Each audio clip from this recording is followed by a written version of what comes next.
another live edition of the Common Fan Tailgate, starting now for the Week 9 predictions, previews, and we're going to dive into some more coaching talk. Welcome to the Common Fan, your go-to podcast for SEC smack talk, top 25 game day predictions, and fan-first football takes in college or the NFL. Here is your host, Bryce Tillman. So grab a drink, pull up a chair, and let's talk ball. What's up, everybody? It's another episode of the Common Fan Tailgate Live Edition. I'm your host, Bryce Tillman. Joining me, as always, Cameron Williams, Kyle Dewitt. And, guys, we have another weekend slate full of some amazing top 25 and SEC matchups. Yeah, absolutely. I think it's going to be like this from here on out, just good game after good game. And this is kind of like that separation Saturday, elimination Saturday. If some teams drop some here, they're eliminated, and some teams carry on with their chances of getting in the playoffs. So it's going to be a good showing. Yeah, and before we dive into the predictions, Kyle, I want you to give everybody the good news about the Common Fan giveaway cooler sponsored by Farm Bureau. Well, the cooler is in. I have most of everybody, tallied down on notebooks. I know, who's commented, who's put their scores out there, and yeah, we're ready to go. Cooler looks good. Yep. So with that being said, we'll stop that predictions in the contest. I'm assuming we're going to start it tomorrow evening, or we're going to let it go all the way up to 11 on Saturday. How do you want to do it? Let's do 11 on Saturday. That way, at least, because the first game's 11, I think. Okay. So we'll just finish it. Last bit time to be able to do is 11 o'clock Saturday morning. Cameron? Yeah. Did you get your wife to put some predictions in for you? I know you're like low-key trying to win it yourself. Dude, Kennedy's predictions are pretty good. I did see that. I was like, Kyle made those for her. Hey, I seen Haley put one on there, and I was like, man, it's not crazy. So, she put it on ChatGPT. Yeah. Yeah. So, all right, guys. Well, before we get started, I want to ask that the viewers please like and subscribe to our YouTube channel. Follow our Facebook page. Make sure you tune in because there's more contests to come. We're going to be potentially doing a big contest for YouTube subscribers only. So that'll be something big coming up. You don't want to miss out on it. So make sure you're subscribed. Let's hit the 200 mark. We're pretty close to it. And we thank y'all for all the support on the show. Live guys that are coming in, comment. Give us your team chants. Give us all the Roll Tides, Go Dogs, Hail State, War Eagles, get it all. Let's get talking. Let's get active in the comments. Now, fellas, I think when we're going to start out today's show, we're going to talk about Ole Miss and Oklahoma kicking off at 11 a.m. Early game for a top 15 matchup, really. Well, Ole Miss and Oklahoma. Ole Miss going to Oklahoma. Am I seeing that right? Yep. ESPN Matchup Predictor has them at Oklahoma 55.2% with Ole Miss at 44.8%. I want to get y'all's thoughts on that alone. Just the Matchup Predictor ESPN. How y'all feel about that? Go ahead, Cam. Let me hear about your boy. What was that percentage again for Oklahoma? They got the advantage right now, right? Yep, it's at 55.2% Oklahoma. The line is Oklahoma minus 5.5. It opened at Oklahoma minus 4.5, with the over and under being set at 51.5. I think they got it wrong. Well, we're going to give our predictions on it. I just think that was. So you think that Ole Miss should actually be favored in this game, or do you agree with Ole Miss being the underdog here with them going on the road to Norman? No, I believe with the showing that Ole Miss has had and only being beat by Georgia, and you let Texas come in and steamroll Oklahoma, I believe that line is wrong. Now, it is in Norman, but you got an injured quarterback still. I mean, I know that he's playing, but Mateer, he's still recovering. He only had surgery less than a month ago. So I think that Ole Miss should have been favored here. So I watched Josh Pate and Joe Klatt this morning on this game particularly, and Josh Pate made a really good point, right? Going into South Carolina last week, South Carolina's defense isn't just awful. I mean, they're not the best, but they're not just awful. With a hurt quarterback, John Mateer, all he did was just get the job done. They didn't do anything crazy, right? He was pretty efficient, 150 yards, not a lot of passing yards, but he was efficient. The offense was efficient. But only putting up 26 points against a bottom of the totem pole defense in the SEC is not going to do it when you play Ole Miss, because as we saw them play Georgia, they're going to score a lot. I'm with Cameron. I think Ole Miss should be the favorite. Should be the favorite by. I mean, I'm not scared to say a touchdown. Yeah. And when you're comparing Trinidad Chambliss and John Mateer, they're both over 1,500 yards on the year. Trinidad Chambliss hasn't even started every game this year. Pretty eerie stats there. I know John Mateer missed what he missed. He only missed one game. He missed bye week. Yeah, it was a bye week. Yeah. So both of them are sitting over 1,500 yards. John Mateer has 7 touchdowns. Chambliss has 8. Chambliss only has 1 interception. John Mateer has 6. He threw 3 in one game. That's something to keep in mind there. I like the running backs. Now, I think Lacey is a better running back for Ole Miss than what Blaylock is. But I'm going to tell you, Blaylock will get out there in open field and he will make a play, and he's kind of a bruiser. He will lower his shoulder and make something happen there. I think these teams are pretty tit for tat, honestly. I ultimately think that it comes down to quarterback play. Yeah. And we haven't – I mean, I know Mateer just got back from the surgery. Was he 100%? Was he not? I don't know. If he wasn't, they shouldn't have played him. That's my thoughts on that. We've seen him get rattled, and we kind of seen Trinidad get rattled at Georgia a little bit. Like, he got a little shell-shocked out there. This is interesting, and I think this particular matchup really comes down to is how does Oklahoma's front set, or how does Ole Miss's offensive line hold up against Oklahoma's front 7, because they're the best in the conference. They are. Their front 7 is really nasty, and I wonder about Chambliss. He can make them plays, and I wonder how Oklahoma do they contain him, and how do they handle that situation there? So even though I feel like Ole Miss's offense high flying, a lot of points, they can score from far. After all these games, Oklahoma is still first overall in total defense. So that goes to show you they got some dogs over there. So they're first overall in total defense, first overall in passing defense, third overall in rushing defense, second in points, and tied for third on third down percentage. So that defense is elite. I'm going to say it's elite. One of the best in the SEC. How does that affect Trinidad Chambliss?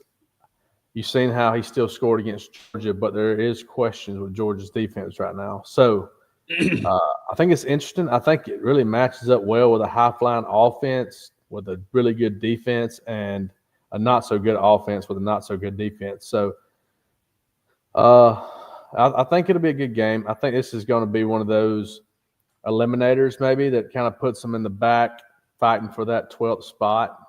And with all these other teams, in the Big Ten, and I don't even know if it's Pac-12 anymore. What is it, Big 12 now?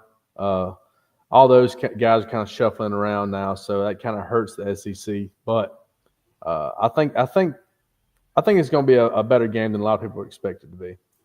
Yeah, I think it's more of a game that OU has to win versus Ole Miss really having to win, because OU's schedule from here on out is pretty rough. Yeah. Right? They got Tennessee, Alabama, Missouri, LSU. That's a gauntlet, right? Ole Miss, they got South Carolina, the Citadel, Florida, Mississippi State. So yeah, that's what I was going to say too.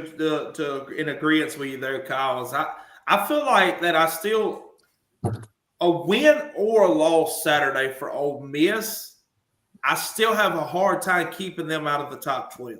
Correct. I still have a hard time not seeing them at 10-2 going to the playoffs and potentially, just depends on how the rest of the season shakes out. They might have a chance in Atlanta.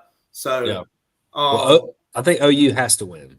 Yeah, they do. 1,000%. They have to win this game because they had a bad games loss. they can lose. They had a bad loss against Texas. So let's get y'all's predictions on it. Kyle, you go first. I'll start with you this week. You go first on your prediction. So, OU, when playing a tougher team, hasn't scored more than 26 points. That's Michigan, that's Auburn, that's Texas, that's South Carolina. I don't see them getting much higher than that. I'm gonna go. I don't think they go shot for shot with Ole Miss. I'm gonna go 38-28 Ole Miss. Okay. That's pretty close with what I had. I'm also going with Ole Miss. I think that offense is just too strong right now.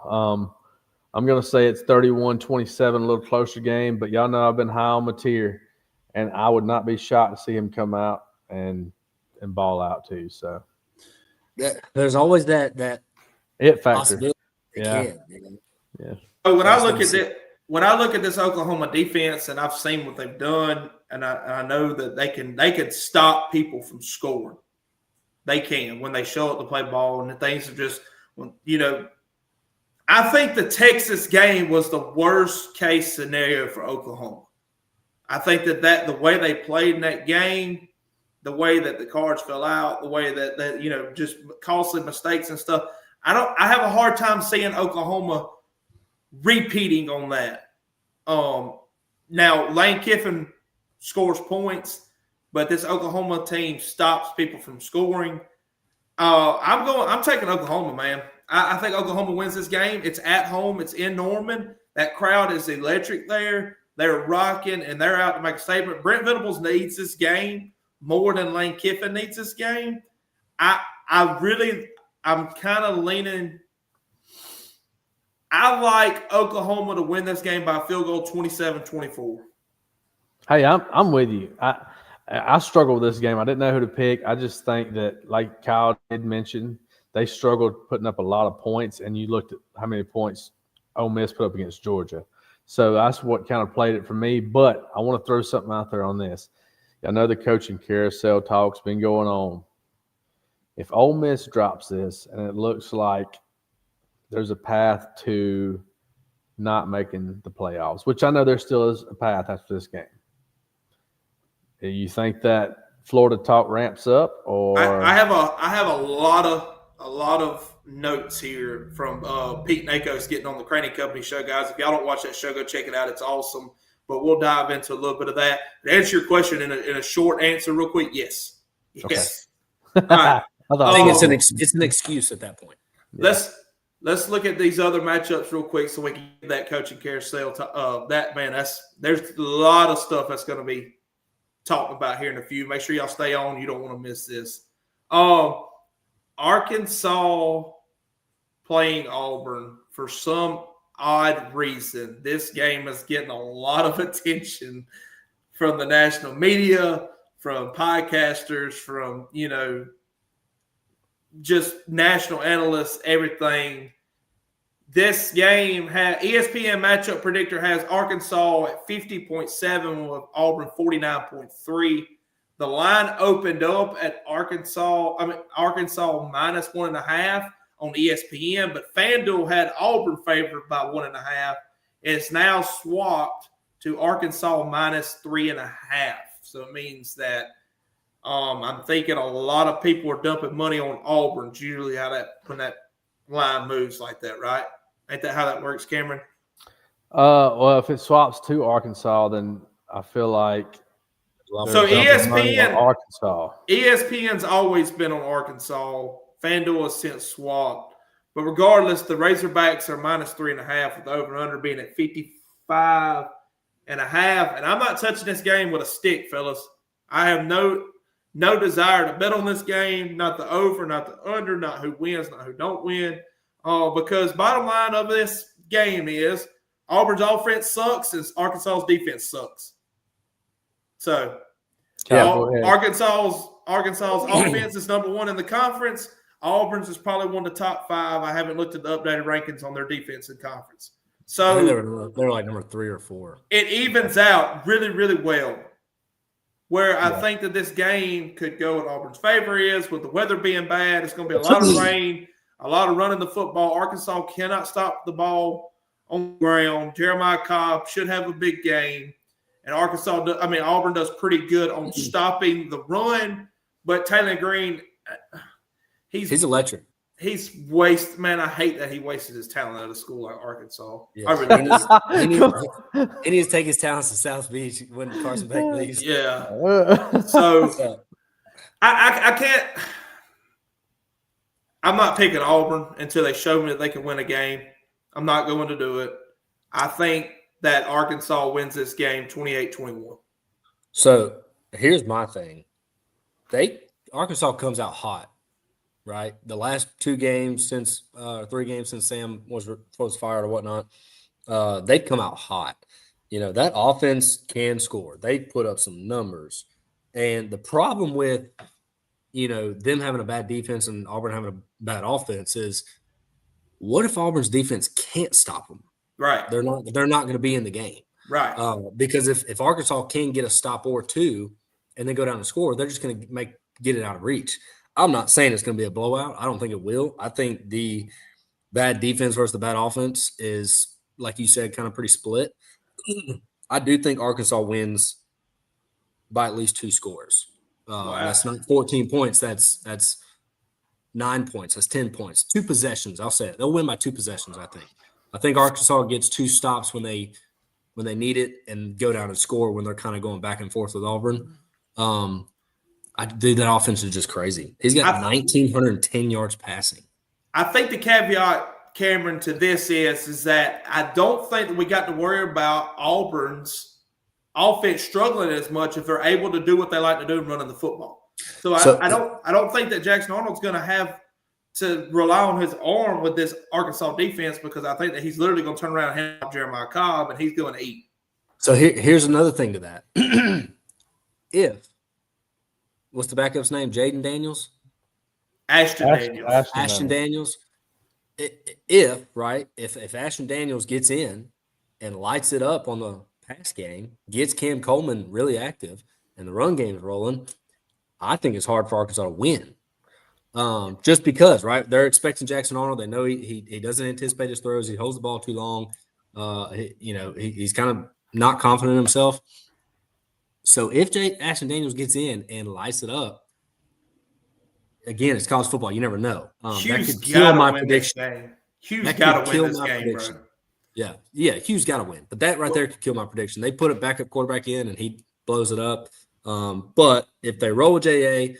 the whole time, I see Arkansas by 2 possessions. Yeah, and that's not crazy to take. I just think that, we're running the football that could pose a threat to that.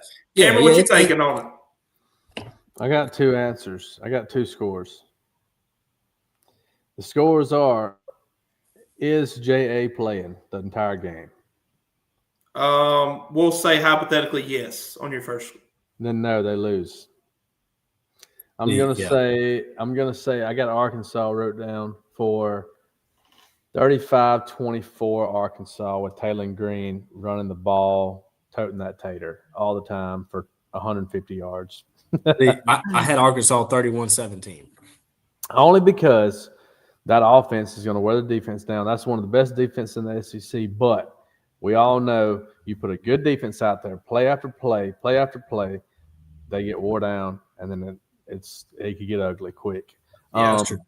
So, with that being said, if they pull J.A. and I see a Ashton Daniels or a Deuce Knight come in, and we all know, I feel like the reason this game has got so much hype right now is because Arkansas is 2-5. And if Hugh rolls into town against one of the worst teams in the SEC, which I don't think their offense is the worst, but the best in the conference by paper. So I feel like if he rolls into Arkansas and loses this game to a 2-5 Arkansas, then they will leave him on the tarmac. He won't make the trip back to Auburn. We'll leave him there. What was your second score prediction with Ashton Daniels? If Ashton Daniels or Deuce Knight comes in, I think Auburn wins at 28-24. I think that defense stands strong. The offense moves the ball, and they actually make it a game and then edges them out because the defense is elite. Yeah, I'm 100% with you there. If they come in and they can ball and they can actually throw, it's going to be a hard game for Arkansas. That would if Arkansas scores 31 points, it would take Auburn. It would take Jackson Arnold throwing like 3 interceptions, really. I think, or 2 in bad territory. I think that like you line up head to head, unless they do like y'all said, and the defense just completely gives up. I just don't really see any team, maybe Bama at the end of the year scoring 30 points on them. I mean, Georgia didn't do it, so it's true. We'll see. Alabama. But Georgia's not putting up 50 points a game either. Prediction. Bryce? I gave my prediction. What was it? I gave my prediction. I got Arkansas winning 28-21. 28-20. Okay, I didn't hear you. Yeah. Alabama going to South Carolina. 2:30 kickoff at William Bryce.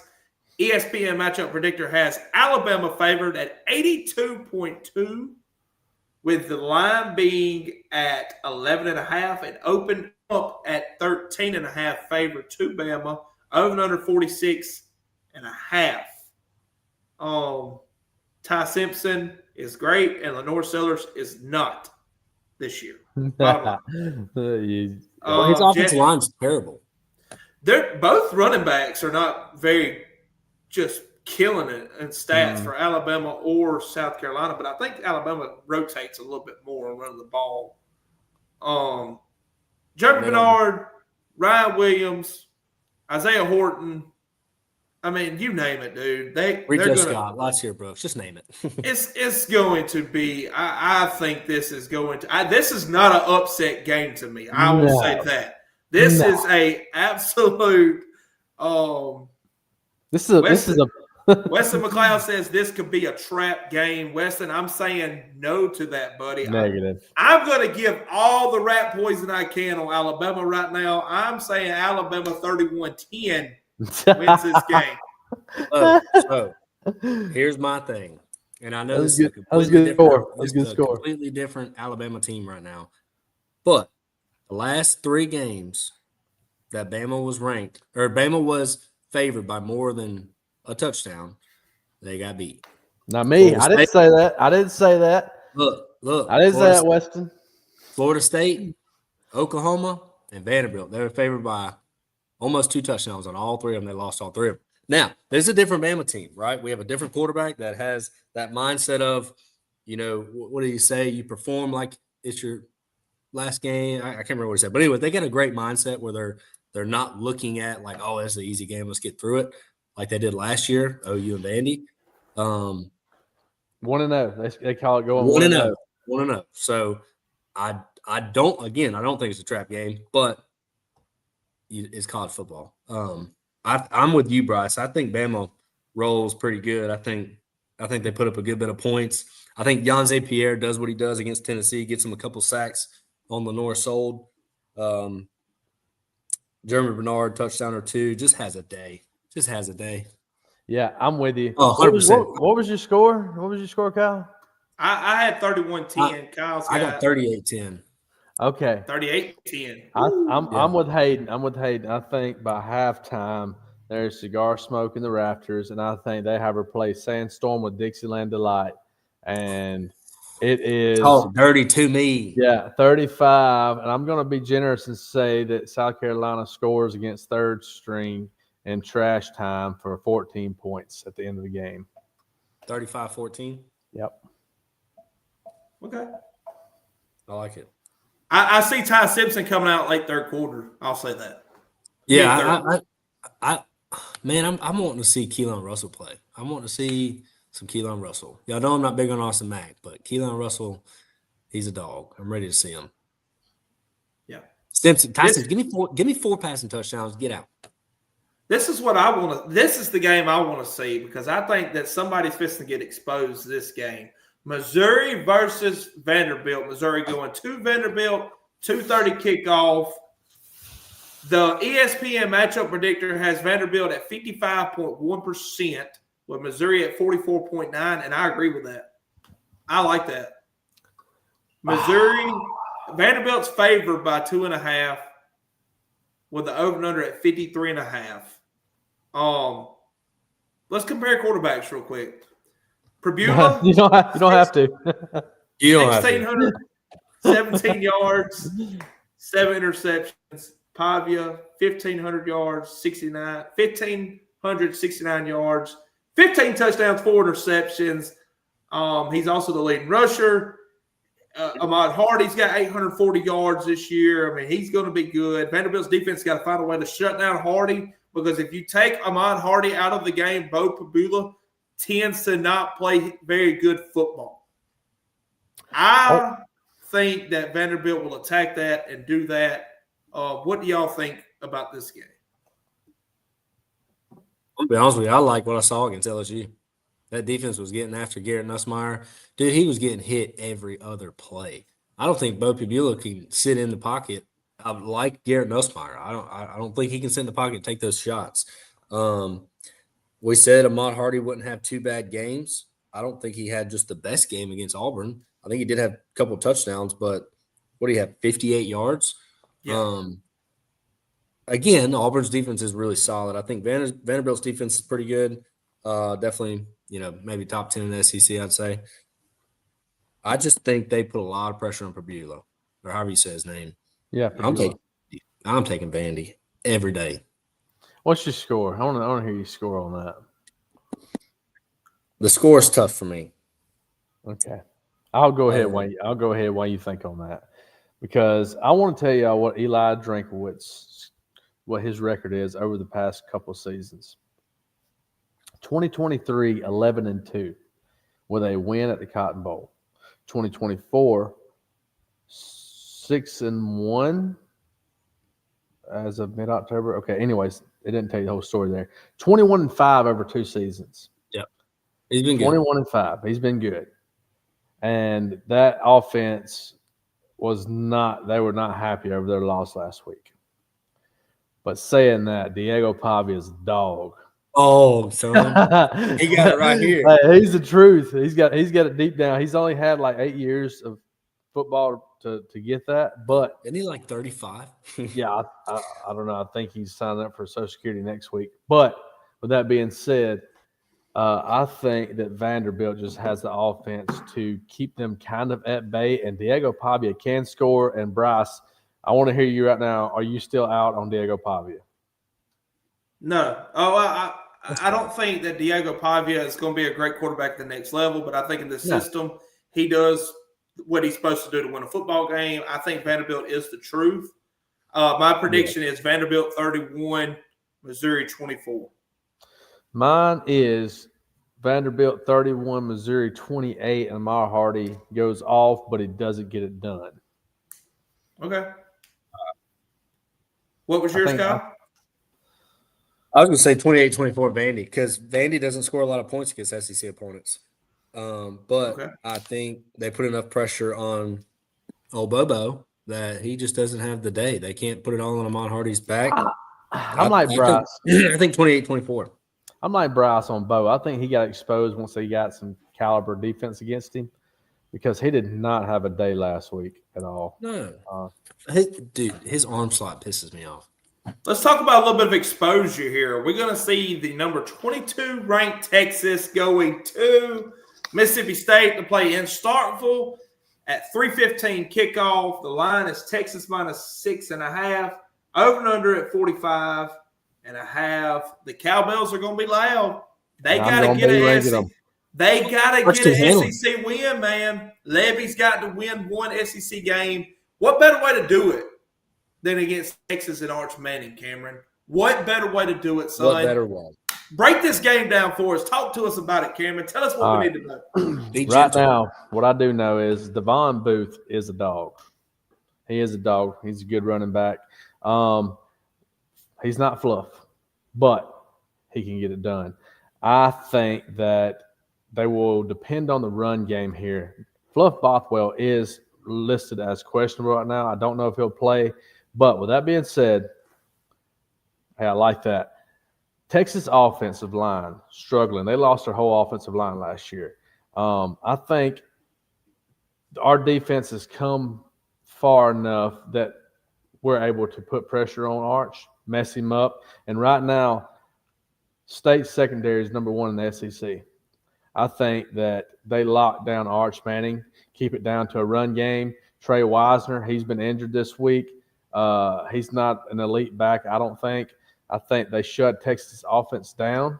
I think that the run game carries that offense and keeps the ball out of Blake Shapen's hands, hopefully.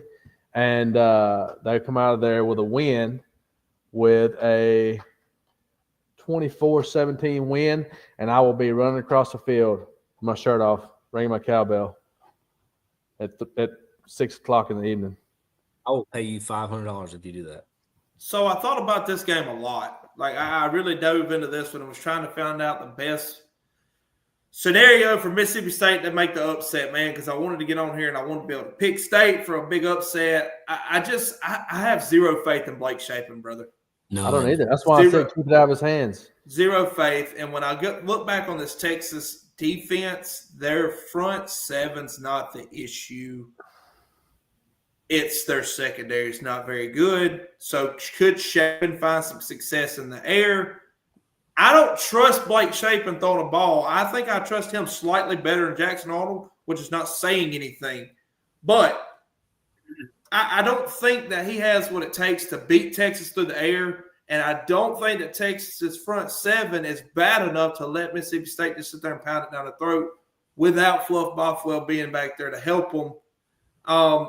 I think that State will turn over Arch Manning. I think they will get to him.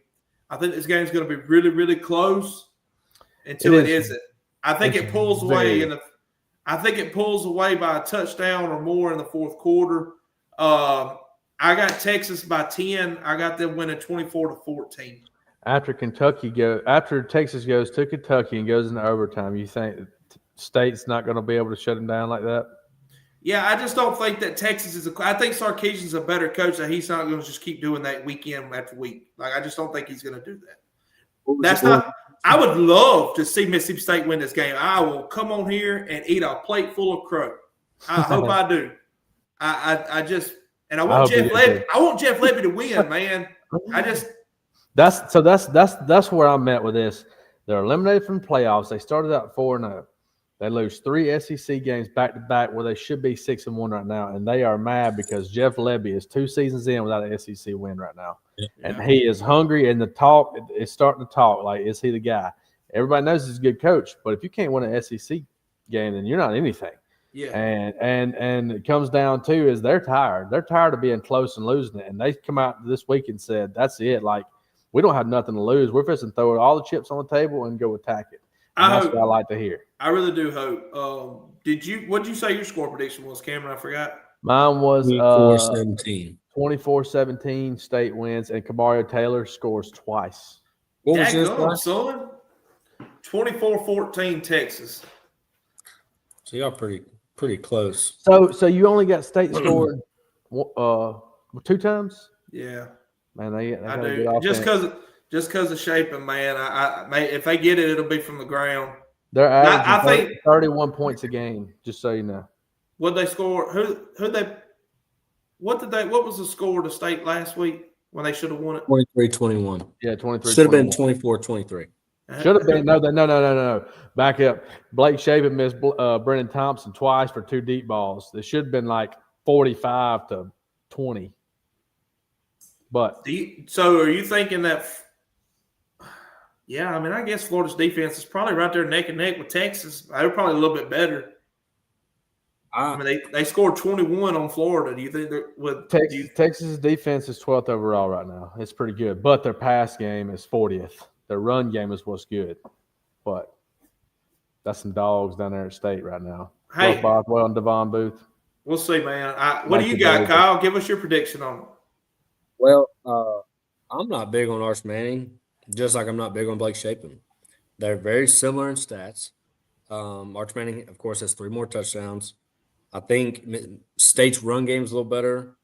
I think they have some better potential at wide receiver. I'm going 21-17. Give me them dogs with an upset. And I think it's late. I think it's Okay. the same thing, right? They're so close. What does Hugh Freeze say? They're so close. They're so close, right? But they actually are close. Like they should have beat Tennessee. They should have beat Florida. Yeah. So I think they find it. I think the Cowbells get in Arch Manning's head. I think they get to Arch Manning a few times. I'm pulling for State. Give me State with the What I'm talking upset about. and Cam streaking across the field. Keep y'all's TVs Oh, on, we got some boys. comments here about that. It says, I'll add in $200 if Cam brings a goal post back to Hicksville and State wins. Hayden At least a says, goal. I'll throw in 200 too. William Green says, I'll throw 100 in also. So, brother, you're going to get some change off that, man. Hey, you know what they said? State had the fastest goalpost teardown in history. So I'm gonna be right there doing it, son. You bring a pylon back. I got you. I got you a pylon. I'll go over and Mississippi State football. I'll go steal you a helmet. There you go. Big matchup here. We got number 3 Texas A&M going to Death Valley to play number 20th ranked LSU. ESPN matchup predictor has Texas A&M at 52.1 with LSU at 47.9. The line started out at -2.5 for favored in Texas A&M. It has stayed at -2.5 with the over and under at 50.5. What a matchup, man. This is going to be a great game right here. Great game. LSU's defense is really, really good. Kind of struggled a little bit on offense. Still haven't really found their identity. It's bad that it's week 9 and they still haven't found the identity of who they really are as an offensive unit. But Marcel Reed, brother, let me tell you, that guy is good. I think Taylor Green's better than Marcel Reed. I think if Taylor Green was on this team, holy cow. So that was actually a comment I heard this week. It said, if you could put Taylor Green in Texas A&M's offense, that'd be your natty right there. Yeah, somebody says, DG Joe Daddy, what kind of name is that? Where you getting them lines? Is that Joe Allen? It's ESPN. This is ESPN Bet Sportsbook. I go off from the ESPN app. I'm just because when we do our predictions and shows, I have the ESPN tab pulled up right here, and I just go off their odds there. Yeah. So, I think LSU wins this game. I think LSU beats Texas A&M. Come on with it. I think that with Le'Veon Moss being out, hurts A&M on the ground. I think that Harold Perkins is really good at containing a quarterback. So I don't think Marcel Reed will just run freely and do whatever he wants to do. He will have some success through the air with Craver. I just think that LSU's defense is really, really good. And I think it'll be able to neutralize this dynamic, explosive A&M offense enough for Nussmeier to just, please, son, make a play. Just make a play, and I think LSU wins this game. I think it really comes down to one drive for either team in this matchup. And I think that this will be the week that we see Nussmeier pull it out and win the daggum game for them. Give me LSU and a 28-24 victory over Texas A&M. Most points they scored. Crazy. What do you think, Kyle? You me go first? I'll go first. I already got mine wrote down. Let's go. Let's hear it. All right. I think that right now A&M's offense is 17th overall, 464 yards a game. I think that LSU's offense is 85th. A&M's defense 37th overall with LSU's defense 26th overall. So I feel like that offense outweighs LSU's offense, but their defenses are pretty even.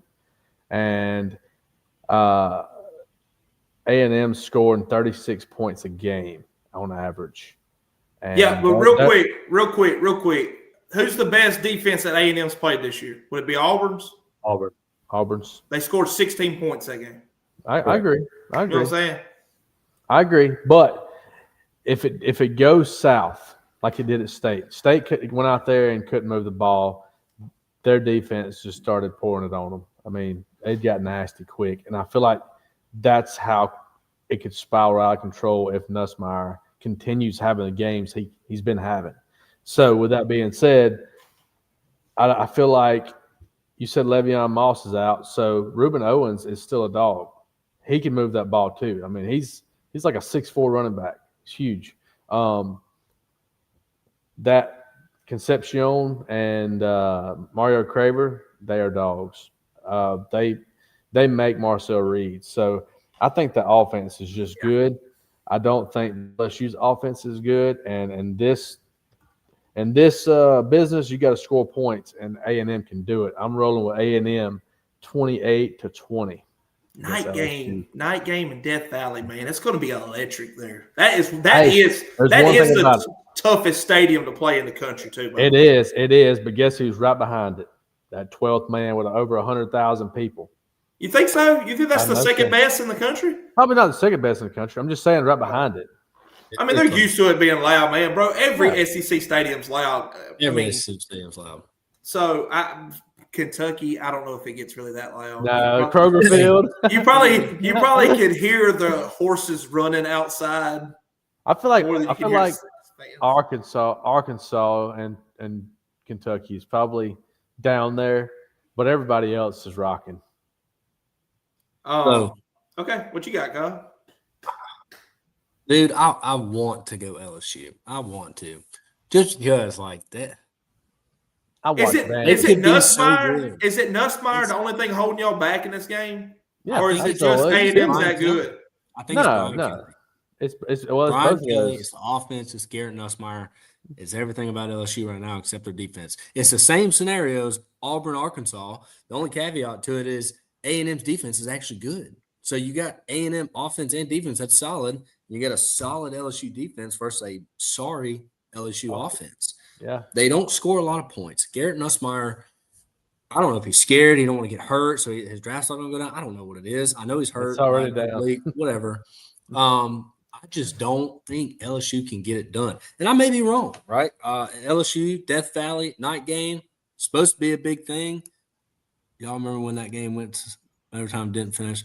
Yeah, agreed. I mean, that's turned to – this is I a don't rivalry. think that's the same A&M. This is a rivalry. It is. I don't think it's the same A&M, and it's not the same LSU at all. I think LSU does score their most points against a good defense this year. How about this chicken nugget? How about that chicken nugget right there for y'all? 46. There you go. Hey, I will admit I was wrong if that happens. I think LSU scores their most points, right, against an actual good team. I think it does go to blows for a little bit. I don't think LSU can hang with Texas A&M's offense. Give me 34-27 A&M. Bro, if A&M scores 34 points on this LSU defense, we really might have to talk about them winning the national championship for real. Hey, they're in the top 5 already, buddy. Well, yeah, I mean, I get it. I'm just saying, bro. Vanderbilt scored 31, so. So did we cover all our games? Scored 31. I mean, they beat Notre Dame 41 points against that defense. 41-40, yeah.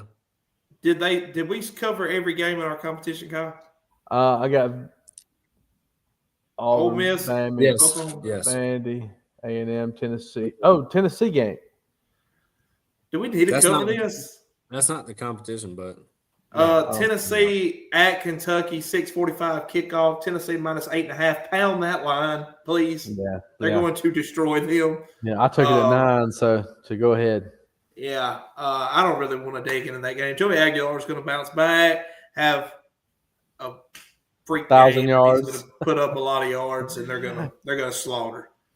So, Pete Nakos got on Crane & Company and talked a lot of coaching talk, some news that he's heard, some things he felt comfortable with sharing, some things he said he's not ready to come out and say yet.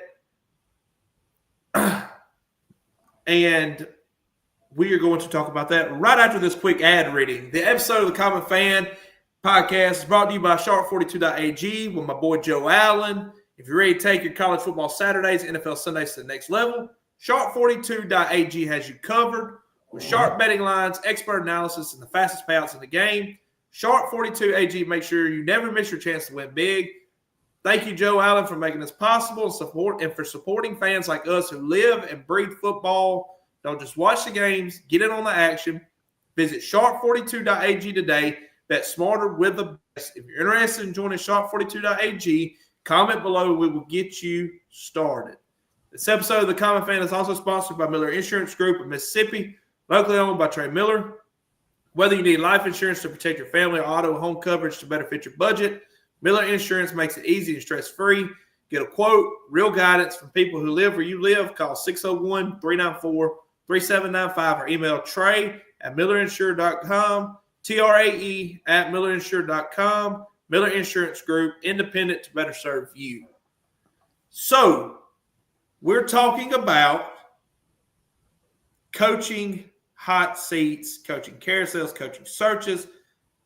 Jake Crane had Pete Nakos come on the show, was talking about some potential coaches for certain positions.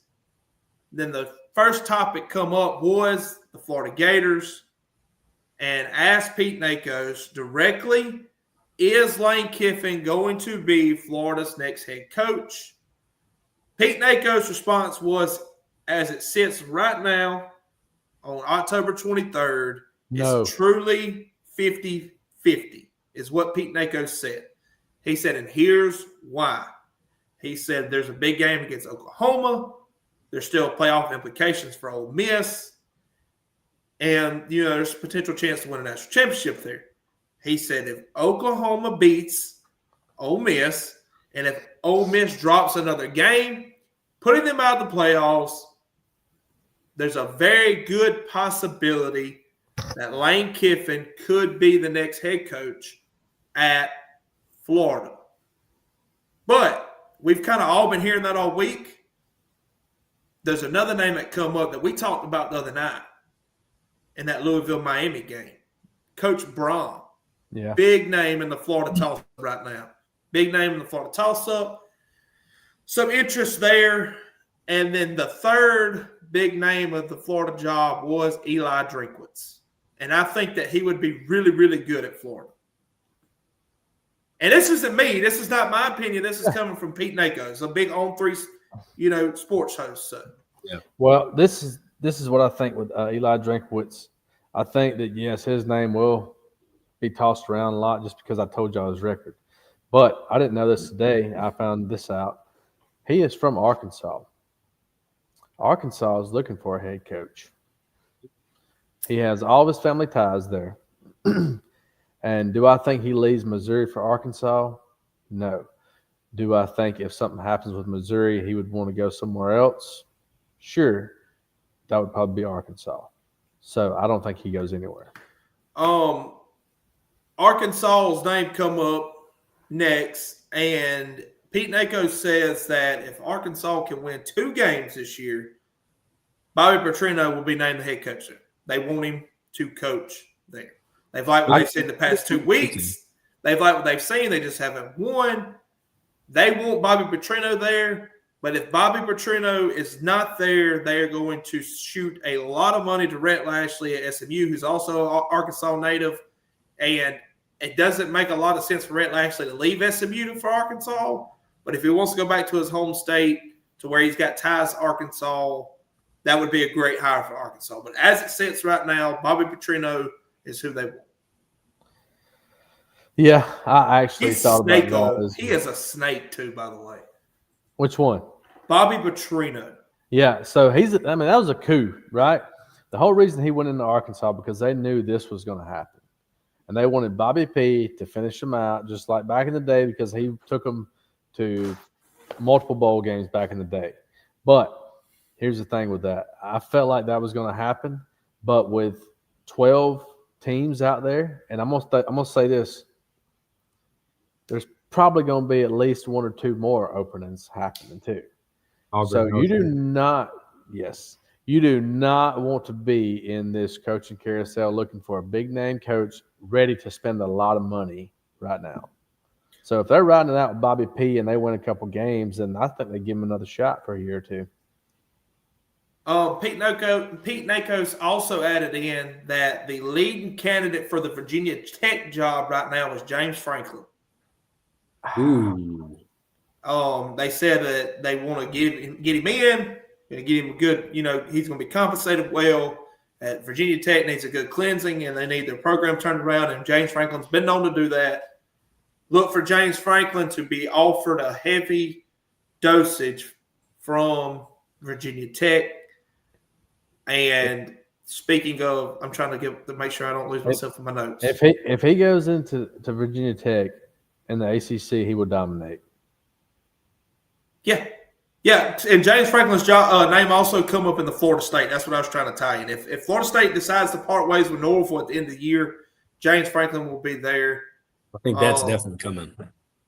James Franklin, I think, wants to test the waters in the ACC. I don't think he really wants to come back to the SEC right now, from what Nakos was saying. Penn State job offer. There's been two big names on that one. And one of them, he said he can't confirm or deny that he's heard that this was true or not. Urban Meyer at Penn State. I saw Urban Meyer at Florida. I saw that a couple times. They shut that down. Yeah, According to Pete Nakos, they shut that down. I get it, right? They don't want another Georgia. I got one for y'all. Conference. Breaking news today that I heard on a podcast is he said he was going to put it out there because that's what he heard from a reliable source was Mark Stoops in Kentucky was because he is the winningest coach and Kentucky didn't want to just fire him or down him or anything like that, was going to let him look for another job, keep him until then, end of the season. But if it come down to it, they would fire him because he would not be here after the season. Yeah, I think Alex Golish is a name to watch in that job. I heard another one today. USF coach, right? Yeah. John Gruden.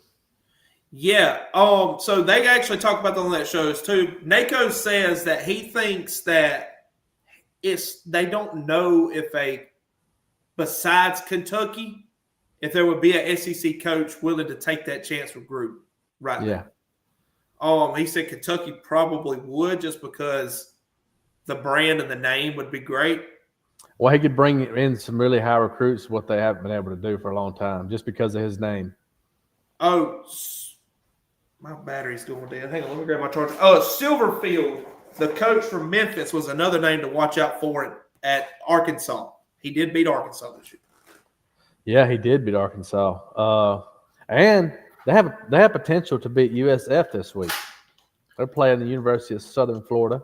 That's an upset I can see. Yeah. Clark Lee's name was also tied to the Penn State job, but they said that it's very unlikely. Yeah. Dude, all right, let's see. So I don't see him leaving. That's his alma mater. I don't see Brent Keys contacted his agent and let them know that he is not interested in any offer. Do not even contact him. He's not leaving Georgia Tech.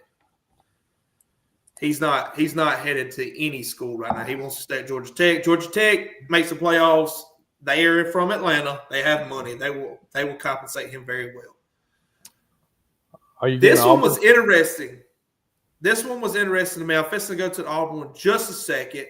Eric Morris, the head coach for North Texas, potentially a leading candidate for Baylor, considering they're going to probably part ways with Dave Aranda at the end of season. What? Eric Morris, with Baylor is not going to fire Aranda, but somehow, somewhere on the staff at UCLA, Dave Aranda has ties to that job. Aranda could possibly take a pardon, walk out, take the UCLA head coaching job. And that would give Eric Morris the leading front runner for Baylor. Pretty cool. All right. Auburn. This is the notes I got from the show. The Crane Company brothers, the two brothers on there, their dad was played football at Auburn.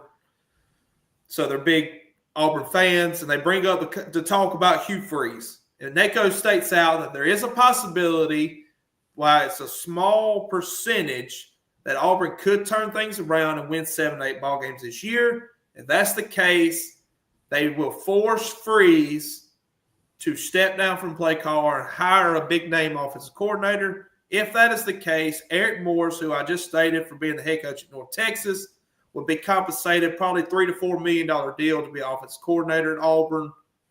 Or if they decide to part ways, the 3 leading names for Auburn's coaching search right now, these are all undisclosed, right? This is under the cover, just talk, speculations. Nobody's had conversations allowed about it, with Freeze currently being the coach. Clark Lee, the front runner. John Summerall, the coach for Tulane. And Todd Monken, offensive coordinator, NFL, who was Georgia's offensive coordinator 2 years, won 2 national championships with Stetson Bennett.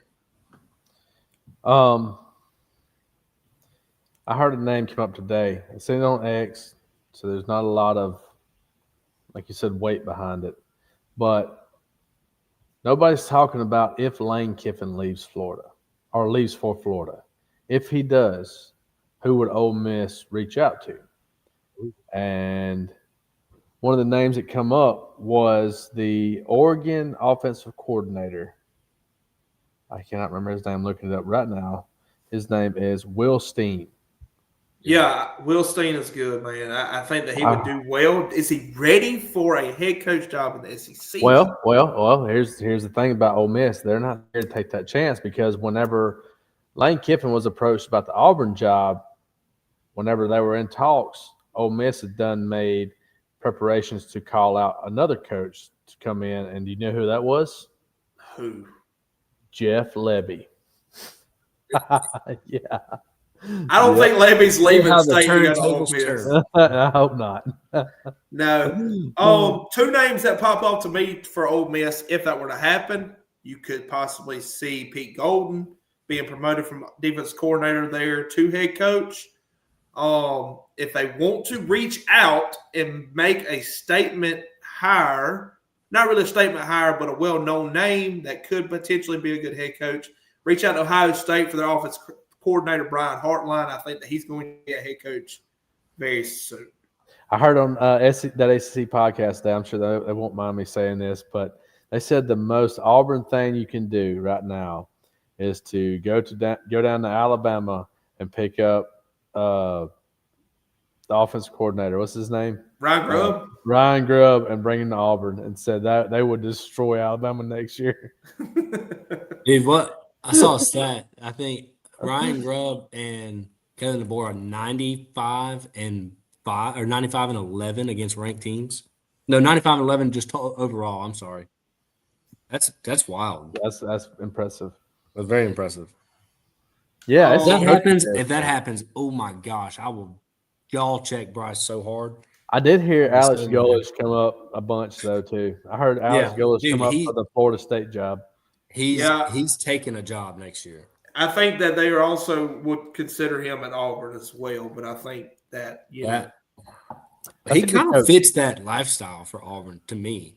You know who don't get after you defense. John Summerall does not fit the Auburn lifestyle, but I think they want him, brother. They want. I like John Summerall. I love that guy, dude. He is amazing.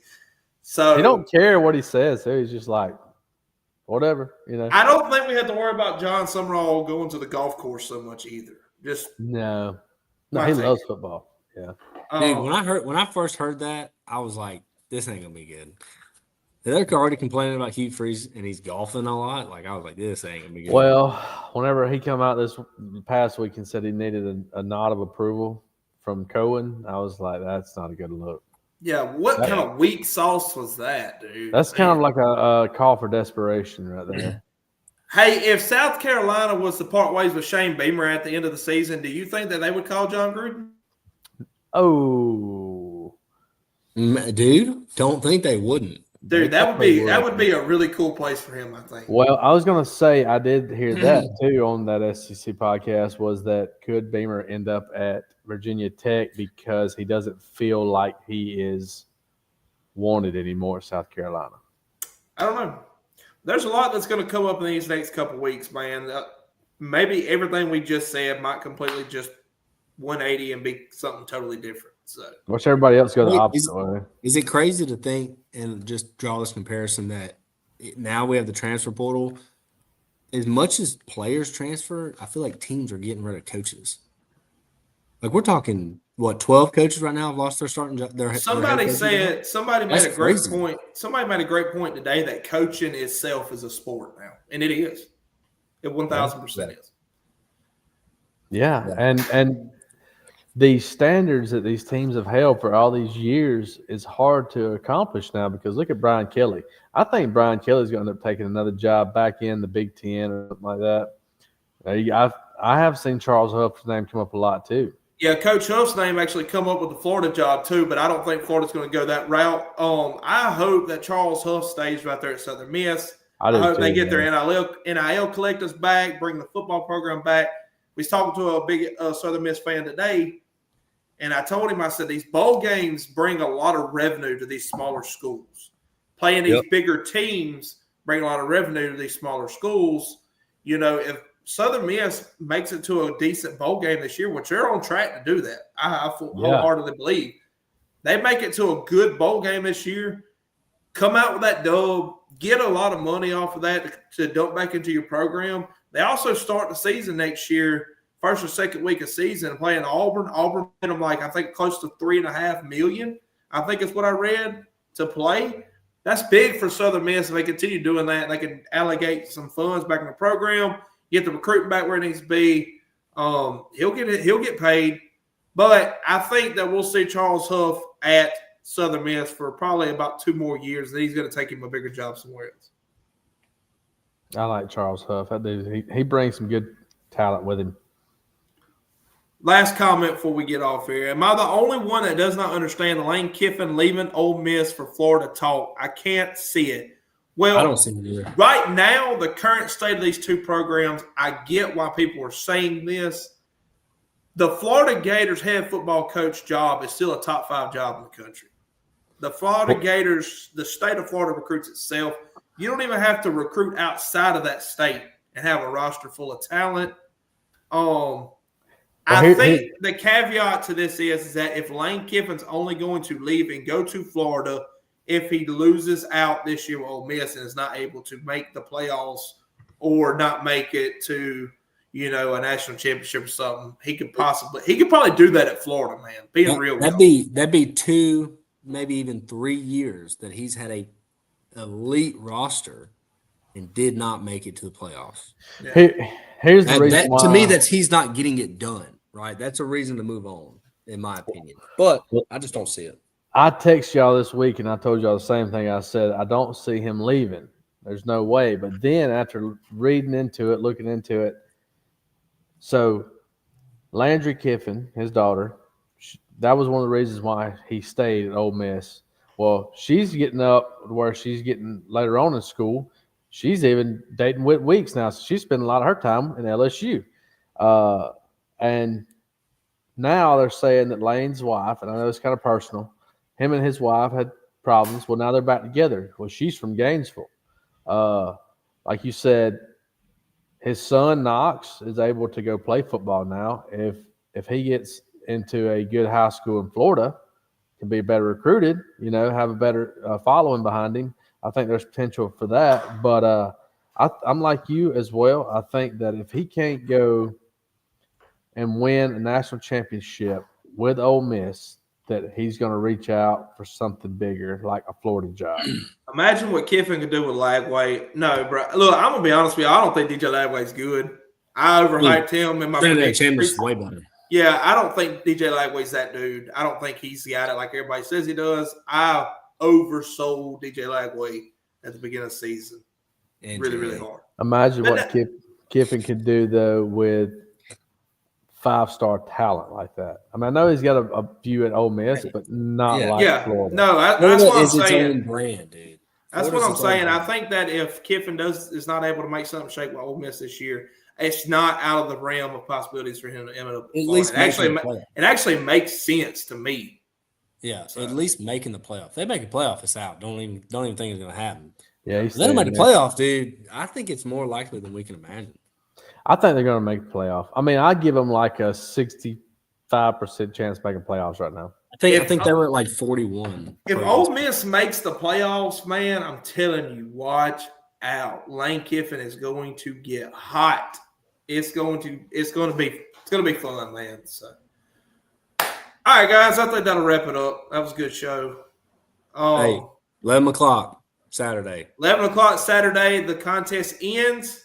Make sure y'all go back and find the post. We'll bump it back up to the top of the page. Like it, share it, comment, subscribe to the YouTube channel. Thank y'all guys for tuning in. This has been another episode of The Common Fan. You've been listening to The Common Fan. See y'all next time. Same tailgate.